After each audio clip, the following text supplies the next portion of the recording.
love Rome. One of the first major, I think the first international award I ever received as an actor was the David di Donatella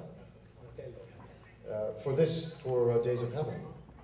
And I think that's always meant something to me, that Italy was the first kind of recognition I had internationally. So I mean, to be at the Rome Film Festival, which I've been at several times now, to receive a kind of award. Now, I don't know how to take this. It's like a career achievement award. No, it's not. You have to It's explain just an acting award. So don't worry. It doesn't mean that it's over. Yeah, no, it doesn't at all. Because I always think that some of these awards are like dinosaur awards. So they figure when you're the end of your career or you're going to die the next day, they give you an award. No, it's just a good luck award. Good, I take it as that. I think good luck and an encouragement award. But no, as I said, look, I love this country, I love Italians, so to get an award like this means a lot to me. Now the other part of that was about the collapse of Austria. What was that called? Lehman Brothers. Lehman Brothers. Lehman Brothers. Not Lehman, No, well maybe it was called that, yeah. Inside Job. It actually won the Academy Award for Inside Job. Inside Job, thank you. That to me was my favorite film of that year.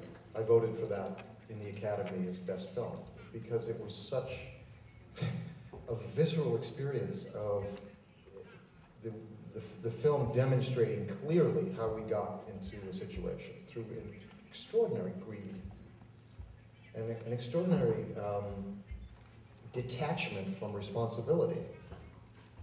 And the other irony that everyone who had created this crisis, they didn't lose their jobs, they got bumped upstairs and actually became part of our government. That was a very disturbing film to me. And so I think that all of us can feel a sense of outrage and being violated, a sense of being raped by this sense of greed and irresponsibility. I think the fact that for the most part these demonstrations have been nonviolent and intelligent and heartfelt is a very good thing. I think the more that the powers that be can start to articulate, help people articulate what these emotional issues are and create solutions, real world solutions to them. I think this movement really has some possibilities. It's amazing how universal it is. We were talking about it today. I know in Italy this has not been a big movement. Not yet. But it is amazing to me that this, and especially with the internet, how the information of this has gone around the world, everywhere. People are going to have to listen. You know, this extraordinary sense of greed and irresponsibility, again, can be removed from the bad guys. They're redeemable also. And I think in the end, I'm just thinking about something that happened to me with the Sandinistas many years ago, and I asked him if he would ever be able to, a doctor with the Sandinistas, if he'd ever be able to forgive us, the United States, for what we had done in Central America. And he took a deep breath and he said, if we couldn't forgive, what was the revolution for? A very powerful statement, if we can't forgive. We're all redeemable, but we have to be accountable as well. And the people with this extraordinary greed and irresponsibility are accountable and should be held back.